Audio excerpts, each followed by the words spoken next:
সম্মানিত দর্শক ও শ্রোতা, আসসালামু আলাইকুম। আজ আমরা আর্থ সায়েন্স থেকে সমুদ্র বিজ্ঞান এবং সমুদ্র সম্পর্কে পবিত্র কোরআনে বর্ণিত কয়েকটি বৈজ্ঞানিক মুজেজা নিয়ে আলোচনা করব। মুজেজা শব্দটি প্রকৃতপক্ষে হুজ্জত শব্দের বিশেষণ। আরবি পূর্ণ শব্দটি হবে হুজ্জাতুল মুজেজা। হুজ্জত অর্থ প্রমাণ, মুজেজা অর্থ অখণ্ডনীয় বা অক্ষমকারী, যে প্রমাণকে কেউ খণ্ডন করতে পারে না, খণ্ডন করতে অক্ষম। পবিত্র কোরআনকে বলা হয় হুজ্জত মুজেজা। এটি মহানবী হযরত মুহাম্মদ সাল্লাল্লাহু আলাইহি সাল্লামের হুজ্জত। কেমন হুজ্জত? এটি মুজেজা, অক্ষমকারী হুজ্জত। অর্থাৎ মহানবী হযরত মুহাম্মদ সাল্লাল্লাহু আলাইহি সাল্লাম যে আল্লাহর রাসূল, সেটি প্রমাণ করার জন্য তিনি মানব জাতির কাছে পবিত্র কোরআন উপস্থাপন করেন। পবিত্র কোরআনের যে ভাষা, সাহিত্য এবং দর্শন রয়েছে, তার সমকক্ষ কোনো ভাষা, সাহিত্য বা দর্শন রচনা করা কোনো মানুষের পক্ষে সম্ভব নয়।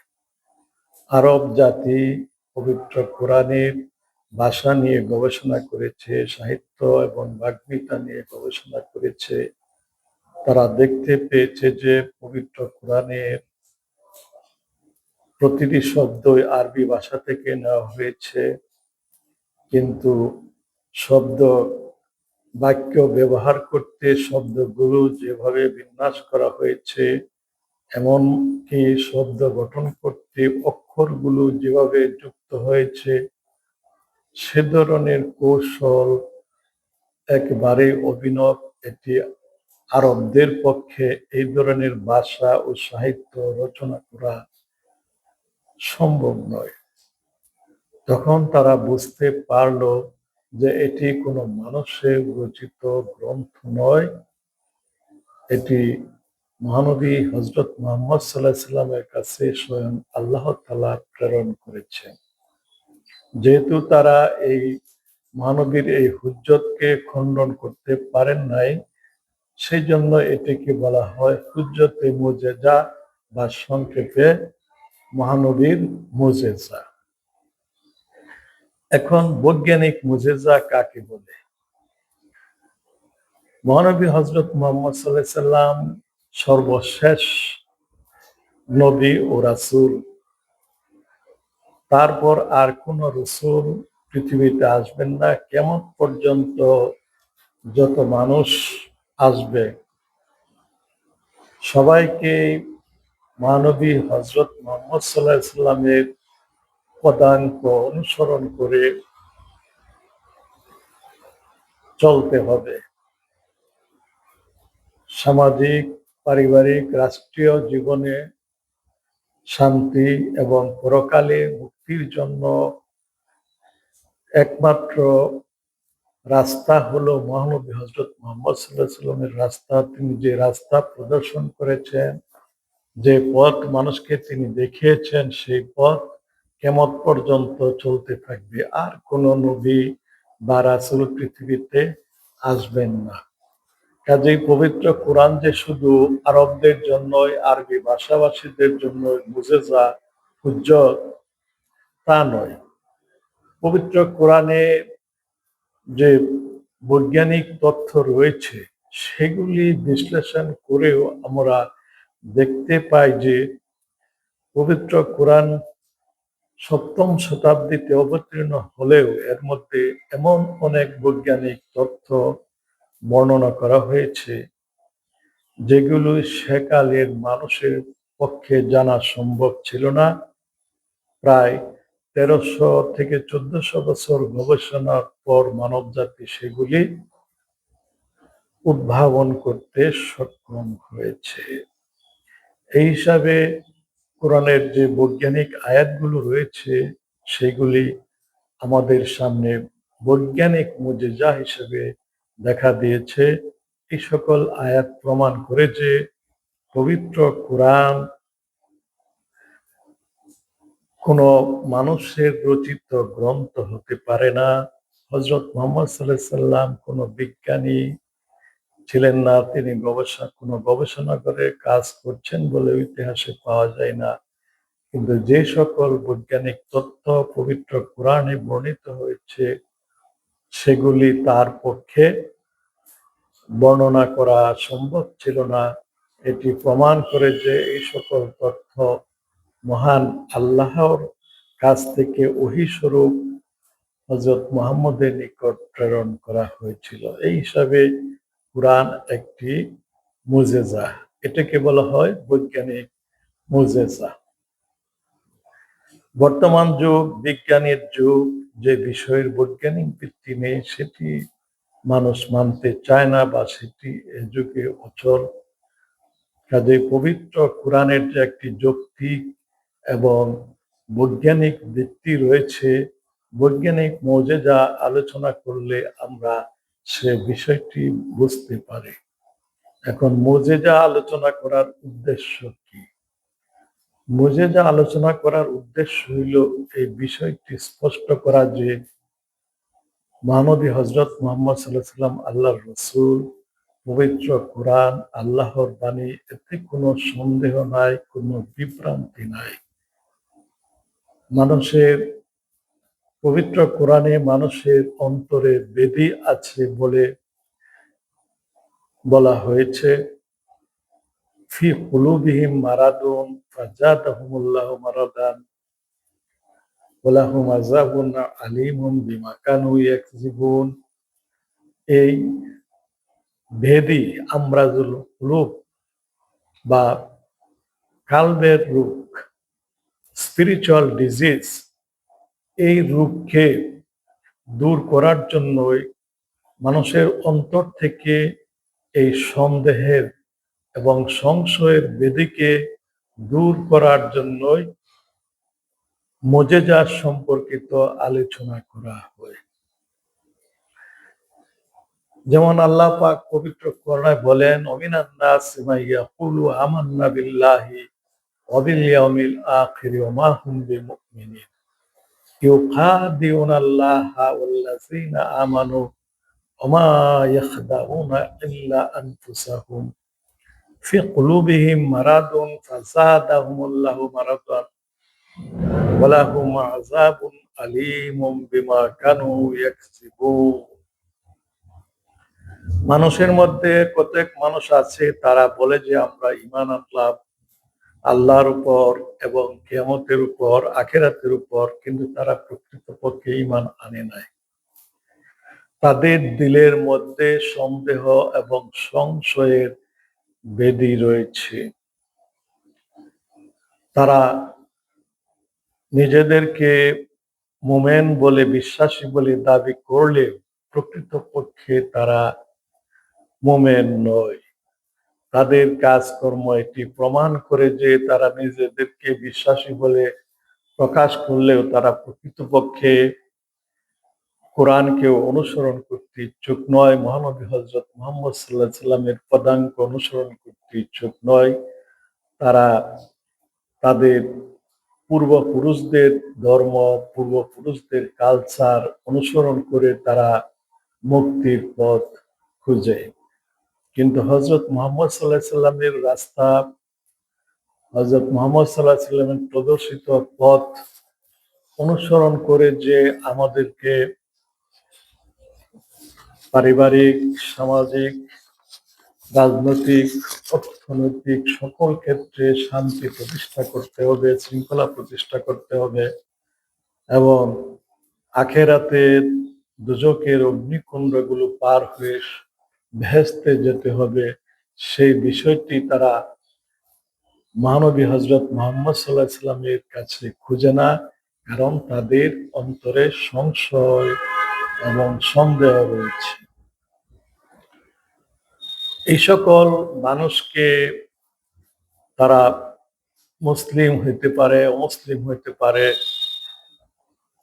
যে মুসলমানদের মধ্যে অনেক আছে যারা বলে যে আমরা ইমানদার, আমরা মুসলমান, কিন্তু যখন তাদেরকে বলা হয় ইসলামের শরিয়ার কথা, ইসলামী শরিয়া মেনে চলো, তখন তারা এটাকে ঠাট্টা বিদ্রুপ করে, হাস্যরস করে, যে প্রাচীনকালের মধ্যযুগের নিয়ম কানুন কি মেনে চলা সম্ভব? এগুলি মুসলমানরা বলে থাকে। অনেকেই আছে, ইহুদি আছে, খ্রিস্টান আছে, হিন্দু আছে বা অন্যান্য ধর্মের লোক আছে, তারা বলে যে আমরা আল্লাহতে বিশ্বাস করি, পরকালে বিশ্বাস করি, কিন্তু তারা কোনো নবী রাসূলকে মানতে রাজি নয়। তারা মহানবী হযরত মুহাম্মদ সাল্লাল্লাহু আলাইহি সাল্লামকে মানতে রাজি নয়, কুরআন মানতে রাজি নয়।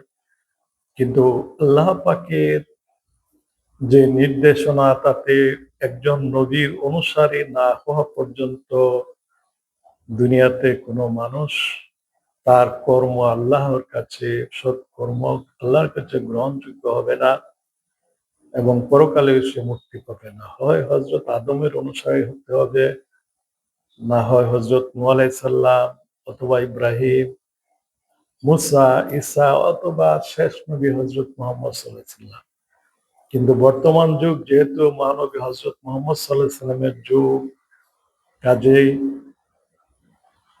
আমরা যতই আল্লাহতে বিশ্বাস করি, পরকালে বিশ্বাস করি, কিন্তু মহানবী হযরত মুহাম্মদ সাল্লাল্লাহু আলাইহি সাল্লাম যে আদর্শ, যে জীবন ব্যবস্থা রেখে গেছেন, যে শরিয়া রেখে গেছেন, সেটি যদি আমরা পালন না করি, তাহলে আমরা দুনিয়াতে ফেসাদের মধ্যে লিপ্ত থাকব এবং পরকালে আমাদের কোনো মুক্তি হবে না। কাজেই মহানবী হযরত মুহাম্মদ সাল্লাল্লাহু আলাইহি সাল্লাম কিয়ামত পর্যন্ত পবিত্র কুরআনকে আমাদের কাছে রেখে গেছেন তার একটি মুজিজা হিসাবে, অখণ্ডনীয় প্রমাণ হিসাবে, যে তিনি হচ্ছেন সর্বশেষ রাসূল এবং কুরআন হচ্ছে আল্লাহর কালাম। এর অনুসরণ ছাড়া মানব জাতির মুক্তি সম্ভব নয়। এজন্যই আমরা মুজিজার আলোচনা করে এই বিষয়টি আমরা স্পষ্ট করতে পারি। আমাদের অন্তরে যে সংশয় নবীর প্রতি, রাসূলের প্রতি, কিতাবের প্রতি, আল্লাহর প্রতি, সেই সংশয় যাতে দূর হয়। সমুদ্র বিজ্ঞান সম্পর্কে আমরা কতগুলি মুজিজার সন্ধান পেয়েছি। সমুদ্র বিজ্ঞান হলো পৃথিবীর মহাসাগরগুলোর বৈজ্ঞানিক অধ্যয়ন, যা সমুদ্রের গঠন, বাস্তুসংস্থান, প্রাণী বৈচিত্র্য, প্লেট টেকটনিক্স এবং জলবায়ুর উপর সমুদ্রের প্রভাব নিয়ে আলোচনা করে।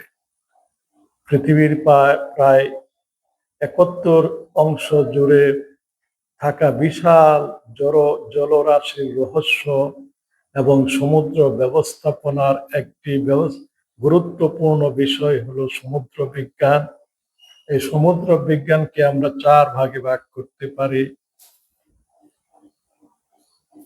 ওশেনোগ্রাফি, ফিজিক্যাল ওশেনোগ্রাফি বা ভৌত সমুদ্র বিজ্ঞান সমুদ্রের স্রোত, তরঙ্গ, জোয়ার ভাটা এবং তাপমাত্রার আদান প্রদান নিয়ে কাজ করে। কেমিক্যাল ওশেনোগ্রাফি, রাসায়নিক সমুদ্র বিজ্ঞান সমুদ্রের পানির রাসায়নিক গঠন, লবণাক্ততা এবং পানিতে দ্রবীভূত গ্যাসের উপাদান বিশ্লেষণ করে। মেরিন বায়োলজি, সামুদ্রিক জীববিজ্ঞান সামুদ্রিক প্রাণী, উদ্ভিদ এবং তাদের বাস্তুতন্ত্র নিয়ে গবেষণা করে। জিওলজিক্যাল ওশেনোগ্রাফি বা ভূতাত্ত্বিক সমুদ্র বিজ্ঞান সমুদ্রের তলদেশের গঠন, প্লেট টেকটনিক্স এবং খনিজ সম্পদ অনুসরণ করে।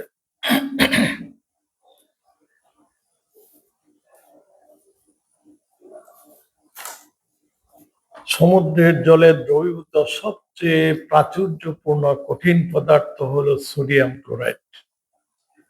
সমুদ্রের জলে ম্যাগনেসিয়াম, ক্যালসিয়াম এবং পটাশিয়ামের লবণ সহ আরো অনেক মৌলিক পদার্থ অতি সামান্য পরিমাণ সমুদ্রে রয়েছে। সমুদ্রের লবণাক্ততার ব্যাপক তারতম্য রয়েছে। এটি উপকূলের কাছাকাছি এবং বড় নদীর মোহনায় এর পরিমাণ কম এবং মহাসাগরের গভীরে লবণাক্ততা বেশি। সমুদ্রের বৈজ্ঞানিক গবেষণা থেকে দেখা যায় যে যেখানে দুটি ভিন্ন সমুদ্র মিলিত হয় সেখানে তাদের মধ্যে একটি রাসায়নিক প্রতিবন্ধকতা রয়েছে। এই প্রতিবন্ধকটি দুটি সমুদ্রকে এমনভাবে বিভক্ত করে যে প্রতিটি সমুদ্রের নিজস্ব তাপমাত্রা, লবণাক্ততা এবং ঘনত্ব বজায় থাকে। যেমন আটলান্টিক মহাসাগরের জলের তুলনায় ভূমধ্যসাগরের জল উষ্ণ, লবণাক্ত এবং কম ঘন। যখন ভূমধ্যসাগরের জল জিব্রাল্টার শৈলশিরার উপর দিয়ে আটলান্টিকে প্রবেশ করে তখন এটি তার নিজস্ব উষ্ণতা, লবণাক্ততা ও কম ঘন বৈশিষ্ট্য নিয়ে আটলান্টিকের কয়েকশো কিলোমিটার গভীরে চলে যায়। ভূমধ্যসাগরের জল এই গভীরতায় স্থিতিশীল থাকে। যদিও এই সমুদ্রগুলিতে বড় বড় ঢেউ, প্রবল স্রোত ও জোয়ার ভাটা রয়েছে, তবু সেগুলি একে অপরের সাথে মেশে না বা দুই সমুদ্রের জলের মাঝে যে প্রতিবন্ধক সেটি অতিক্রম করতে পারে না। সপ্তম শতাব্দীতে এই বিষয়টি পবিত্র কোরআন উল্লেখ করে বলেছে যে মিলিত হওয়া দুটি সমুদ্রের মধ্যে একটি প্রতিবন্ধক রয়েছে এবং তারা সেটি অতিক্রম করতে পারে না।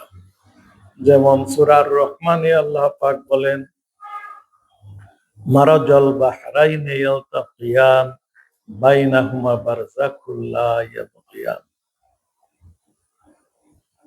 তিনি দুই সমুদ্রকে প্রবাহিত করেন যারা পরস্পর মিলিত হয়, উভয়ের মধ্যে রয়েছে একটি প্রতিবন্ধক যা তারা অতিক্রম করতে পারে না। সূরা ফুরকানে বলা হয়েছে, ওয়াহুয়াল্লাযী মারাজাল বাহরাইনে হাযা আযবুন ফুরাতুন ওয়া হাযা মিলহুন উজাজ ওয়া জাআলা বাইনাহুমা বারযাখান ওয়া হিজরাম মাহজুরা। আর তিনি দুটো সাগরকে একসাথে প্রবাহিত করেছেন, একটি সুপেয় সুস্বাদু, অপরটি লবণাক্ত, বিস্বাদ বা ক্ষার বিশিষ্ট, এবং তিনি এতদূরের মাঝখানে একটি প্রতিবন্ধক এবং একটি দুর্ভেদ্য প্রাচীর স্থাপন করেছেন। আমরা পূর্বেই বলেছি যে সমুদ্রের লবণাক্ততা সমুদ্রের গভীরতার উপর নির্ভরশীল।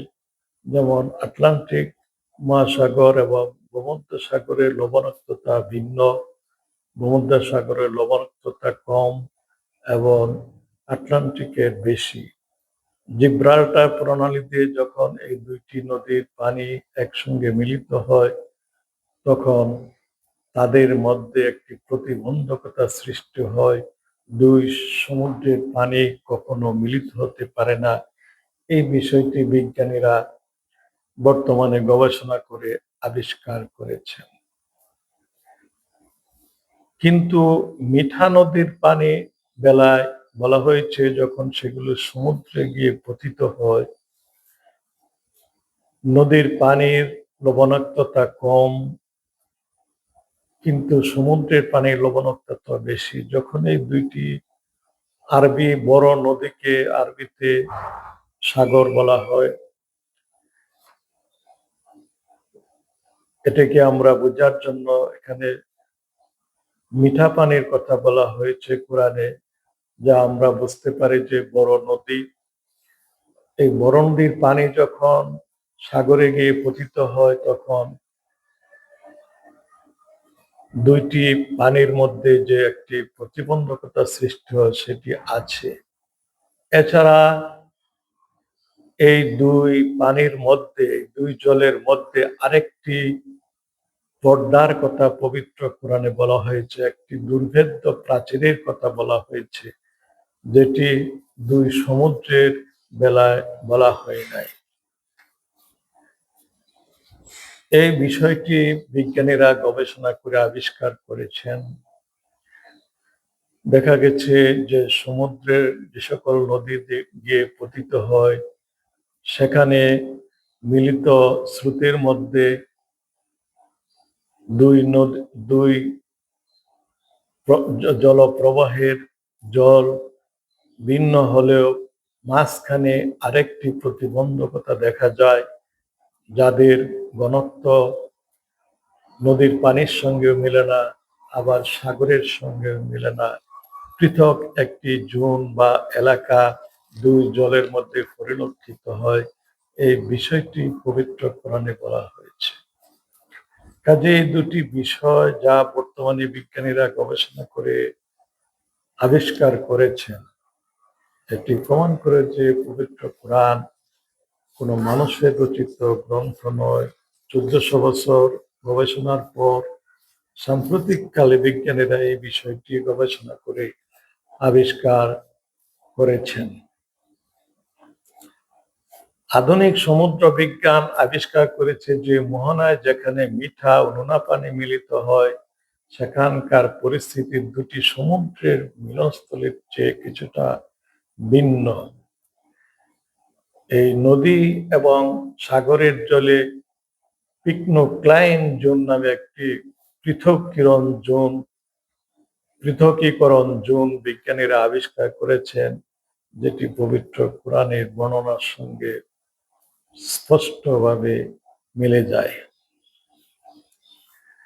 7ম শতাব্দীতে মহানবী হযরত মুহাম্মদ সাল্লাল্লাহু আলাইহি সাল্লাম কিভাবে দুই সমুদ্রের মধ্যবর্তী প্রতিবন্ধক এবং মিষ্টি ও লবণাক্ত জলের মধ্যে একটি দুর্ভেদ্য প্রতিবন্ধক ও একটি দুর্ভেদ্য প্রাচীর এর কথা জানতে পারলেন, যখন বিজ্ঞানীরা উন্নত সামুদ্রিক প্রযুক্তি ব্যবহার করে এই বিষয়গুলি বর্তমানে সাম্প্রতিককালে আবিষ্কার করেছেন, যা সেই সময় বিদ্যমান ছিল না। এর একমাত্র যুক্তিসঙ্গত উত্তর হলো এটি মহানবী হযরত মুহাম্মদ সাল্লাল্লাহু আলাইহি ওয়াসাল্লামের কাছে জানা ছিল না। তিনি ছিলেন একজন নিরক্ষর মানুষ। সমুদ্র সম্পর্কে তার কোনো বৈজ্ঞানিক গবেষণাও ছিল না। কাজেই কোরআনের এই বর্ণনাগুলো 7ম শতাব্দীতে মহানবী হযরত মুহাম্মদ সাল্লাল্লাহু আলাইহি ওয়াসাল্লামের উপর জ্ঞানের অন্য একটি উৎসের সন্ধান দেয়।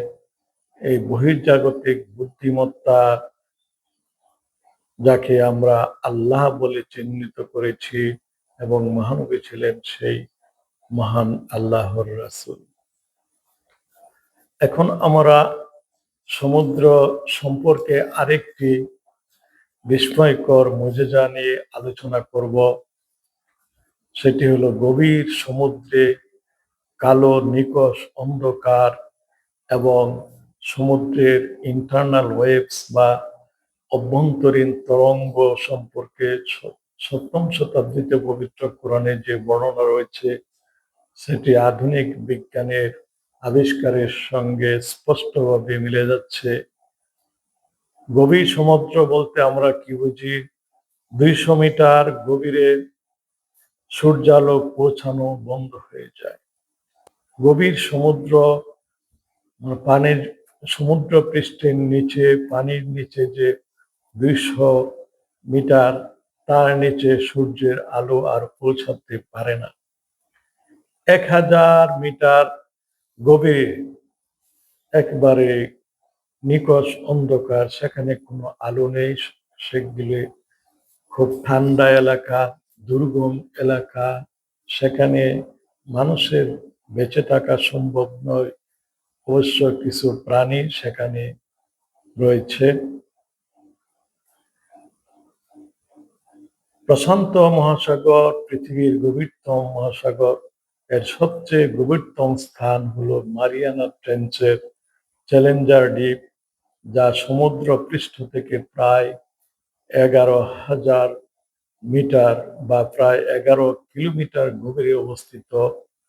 সূর্যালোক না থাকা সত্ত্বেও গভীর সমুদ্রে অদ্ভুত দর্শন এবং আলো সৃষ্টিকারী কিছু প্রাণীর সন্ধান পাওয়া গেছে। এখন গভীর সমুদ্রের অভ্যন্তরীণ তরঙ্গ বলতে আমরা কি বুঝি?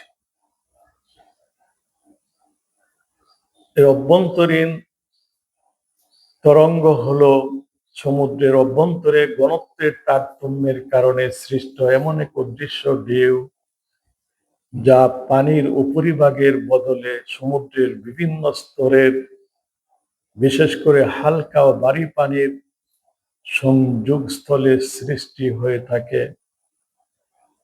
এগুলো সমুদ্রের পৃষ্ঠের ঢেউয়ের চেয়ে আকারে অনেক বড় এবং ধীর গতির হয়। সমুদ্রের গভীরতার সাথে পানির তাপমাত্রা ও লবণাক্ততা পরিবর্তিত হয়। এর ফলে পানির ঘনত্বের তারতম্য ঘটে। সাধারণত উপরের হালকা পানির স্তর এবং নিচের ভারী ও ঠান্ডা পানির স্তরের মাঝখানের সীমানায় অভ্যন্তরীণ তরঙ্গ তৈরি হয়। এই বিষয়টি পবিত্র কোরআনের দুটি আয়াত পর্যালোচনা করে আমরা দেখতে পাই। আল্লাহ পাক পবিত্র কোরআনে বলেছেন, আল্লাহু ওয়ালিউল্লাযিনা আমানু ইখরিজুহুম মিনাজ যুলুমাতি ইলান নূর ওয়াল্লাযিনা কাফারু আউলিয়াহুমুত তাগুত ইখরিজুনাহুম মিনান নূরি ইলাজ যুলুমাত উলাইকা আসহাবুন নার হুম ফিহা খালিদুন। আল্লাহ হলেন ঈমানদারদের অভিভাবক, তাদেরকে তিনি অন্ধকার থেকে আলোর পথে নিয়ে আসেন। আর অবিশ্বাসীদের, কাফিরদের অভিভাবক হলো তাগুত বা শয়তান। সে মানুষকে আলো থেকে অন্ধকারের দিকে নিয়ে যায় এবং তারা হবে দুজকের অধিবাসী, সেখানে তাদেরকে চিরকাল থাকতে হবে। আল্লাহর আলোই পরম বাস্তবতা। আল্লাহর আলো ছাড়া এই মহাবিশ্ব অকার্যকর হয়ে যায়। আল্লাহু নূরুস সামাওয়াতি ওয়াল আরদ মাসালু নূরিহি কামিশকাতিন ফিহা মিসবাহ। এই মহাবিশ্বের আসমান এবং জমিনের আলো হলেন আল্লাহ। আল্লাহর নির্দেশনা মোতাবেক এই জগৎ চলছে।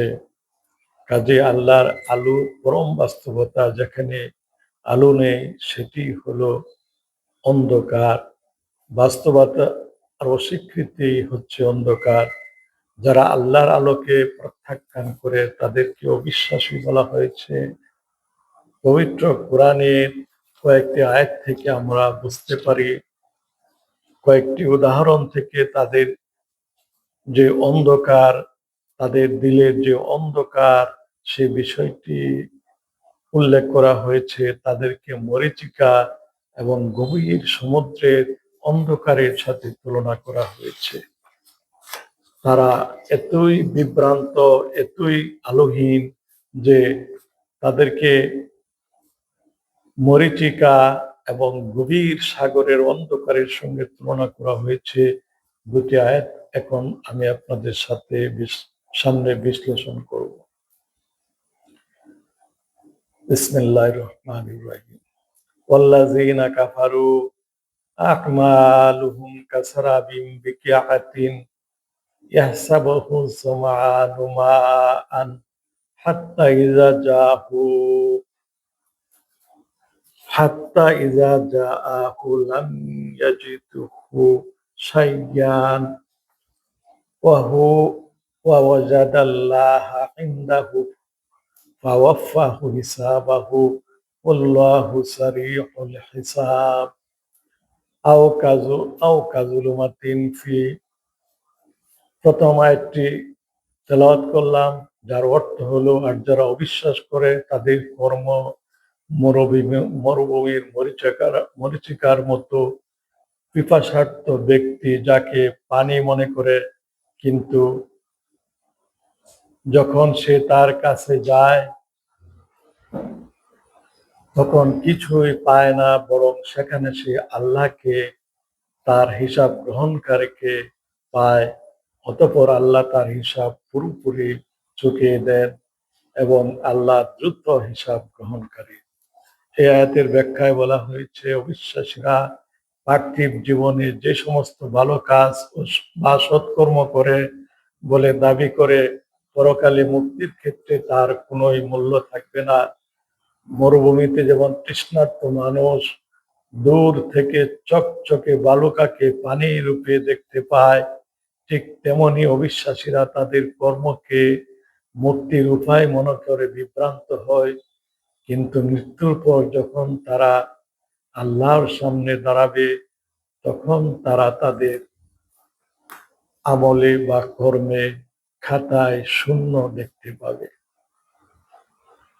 আরেকটি আয়াতে আল্লাহ পাক বলেছেন, আও কাওয়া যুলুমাতিন ফি বাহরিল লুজ্জিয়িন ইয়াখশাহু মাউজুন মিন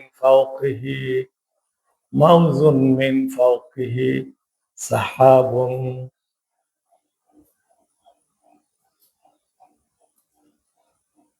যুলুমাতুন বা'দুহা ফাওকা বা'দিন ইযা আখরাজা ইয়ারাহু লাম ইয আখরাজা ইয়াদাহু লাম ইয়াকাদ ইয়ারাহা ওয়া মান লাম ইয়াজআল লাহু নূরান ফামা লাহু মিন নূর। অথবা অবিশ্বাসীদের অবস্থা হলো গভীর সমুদ্রের অন্ধকারের মতো, এটি তরঙ্গ দ্বারা আবৃত, যার উপরে তরঙ্গ আর তার উপরে রয়েছে মেঘমালা। অন্ধকারের উপর অন্ধকার, কেউ নিজের হাত বের করলে তাও দেখতে পায় না, আর আল্লাহ যাকে আলো দান করেন না তার কোনো আলোই নেই। এই আয়াতে অবিশ্বাসীদের অন্তর্নিহিত বিভ্রান্তি, অজ্ঞতা ও পথভ্রষ্টতার গভীরতা নিখুঁতভাবে ফুটিয়ে তোলা হয়েছে। যেমন করে উত্তাল সাগরের গভীরে পরপর একাধিক তরঙ্গ এবং ঘন মেঘের কারণে ঘোর অন্ধকার তৈরি হয়, যার ফলে মানুষ নিজের হাত পর্যন্ত দেখতে পায় না।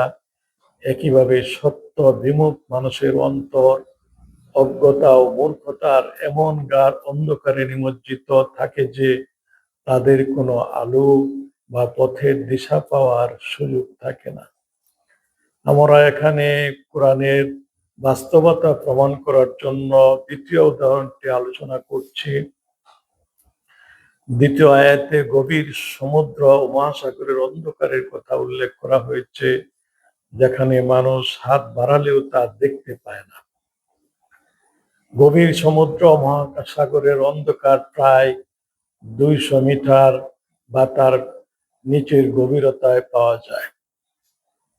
1000 মিটারের নিচে গভীরতায় একেবারেই কোনো আলো থাকে না। সাবমেরিন বা বিশেষ সরঞ্জামের সাহায্য ছাড়া মানুষ 40 মিটারের বেশি ডুব দিতে পারে না।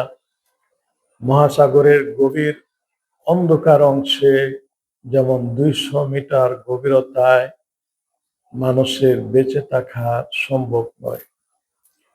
বিজ্ঞানীরা সম্প্রতি বিশেষ সরঞ্জাম এবং ডুবোজাহাজের সাহায্যে এই অন্ধকার আবিষ্কার করেছেন, যা আমরা এই আয়াতের মধ্যে পাই। এক গভীর সমুদ্রে বা তরঙ্গ দ্বারা আবৃত, যার উপরে তরঙ্গ, যার উপরে মেঘমালা। যে সমুদ্র ও মহাসাগরের গভীর জল তরঙ্গ দ্বারা আবৃত এবং এই তরঙ্গগুলোর উপরে আরো তরঙ্গ রয়েছে। এটা স্পষ্ট যে দুই প্রকার তরঙ্গের কথা বলা হয়েছে। দ্বিতীয় স্তরের তরঙ্গ হলো সেই সমুদ্র পৃষ্ঠের তরঙ্গ যা আমরা দেখে থাকি, কারণ আয়াতে উল্লেখ করা হয়েছে যে দ্বিতীয় স্তরের তরঙ্গের উপরে মেঘমালা রয়েছে। কিন্তু প্রথম স্তরের যে তরঙ্গগুলো, সেগুলি তাহলে কি? বিজ্ঞানীরা সম্প্রতি আবিষ্কার করেছেন যে সমুদ্রের গভীর জলের নিচে তরঙ্গ রয়েছে, যাকে অভ্যন্তরীণ তরঙ্গ বলা হয়, যা গভীর জলের বিভিন্ন স্তরের ঘনত্বের সংযোগ স্তরে তৈরি হয়ে থাকে। অভ্যন্তরীণ তরঙ্গগুলো সমুদ্র ও মহাসাগরের গভীর জলকে আবৃত করে রাখে, কারণ গভীর জলের ঘনত্ব তার উপরের জলের চেয়ে বেশি। অভ্যন্তরীণ তরঙ্গ পৃষ্ঠ তরঙ্গের মতো সমুদ্র পৃষ্ঠের তরঙ্গের মতো আচরণ করে, সমুদ্র পৃষ্ঠের তরঙ্গের মতো এগুলি ভাঙতে পারে। অভ্যন্তরীণ তরঙ্গ খালি চোখে দেখা যায় না, কিন্তু কোনো নির্দিষ্ট স্থানের তাপমাত্রা বা লবণাক্ততার পরিবর্তন পর্যবেক্ষণ করে তা শনাক্ত করা যায়। উপগ্রহ বা স্যাটেলাইটের মাধ্যমেও পানির উপরিভাগের মৃদু পরিবর্তন পর্যবেক্ষণ করে অভ্যন্তরীণ তরঙ্গের উপস্থিতি নির্ণয় করা যায়। সপ্তম শতাব্দীতে মহানবী হজরত মুহাম্মদ সাল্লাল্লাহু আলাইহি সাল্লাম কিভাবে গভীর সমুদ্রের অভ্যন্তরীণ তরঙ্গ এবং ঘোর অন্ধকারের অস্তিত্ব সম্পর্কে জানতে পারলেন, যখন বিজ্ঞানীরা সম্প্রতি উন্নত সামুদ্রিক প্রযুক্তি ব্যবহার করে এই বিষয়গুলি আবিষ্কার করেছেন, যা সেই সময় বিদ্যমান ছিল না। এর যুক্তিসঙ্গত উত্তর হলো, মহানবী হজরত মুহাম্মদ সাল্লাল্লাহু আলাইহি ওয়াসাল্লামের পক্ষে এই বিষয়টি জানা সম্ভব ছিল না, কারণ তিনি ছিলেন একজন নিরক্ষর মানুষ এবং সমুদ্র সম্পর্কে তার কোনো বৈজ্ঞানিক গবেষণাও ছিল না। কাজেই কোরআনের এই বর্ণনাগুলো সপ্তম শতাব্দীতে মহানবী হজরত মুহাম্মদ সাল্লাল্লাহু আলাইহি সাল্লামের উপর জ্ঞানের অন্য একটি উৎস থেকে অবতীর্ণ হয়েছিল, এক বহির্জাগতিক বুদ্ধিমত্তার পক্ষ থেকে, যাকে আমরা আল্লাহ হিসাবে চিহ্নিত করেছি, এবং মহানবী হজরত মুহাম্মদ সাল্লাল্লাহু আলাইহি সাল্লাম ছিলেন সেই মহান আল্লাহর রাসূল। কাজে সমুদ্র বিজ্ঞান যে সকল বিষয়গুলো গবেষণা করে 1300-1400 বছর গবেষণা করে যে বিষয়গুলি আজকে বলতে পারে, সেগুলি সপ্তম শতাব্দীতে পবিত্র কোরআনে বর্ণিত হয়েছে। এটি হলো পবিত্র কোরআনের বৈজ্ঞানিক মুজিজা, যা মানুষকে অন্ধকার থেকে আলোর পথে নিয়ে আসতে পারে। আসসালামু আলাইকুম ওয়া রাহমাতুল্লাহ।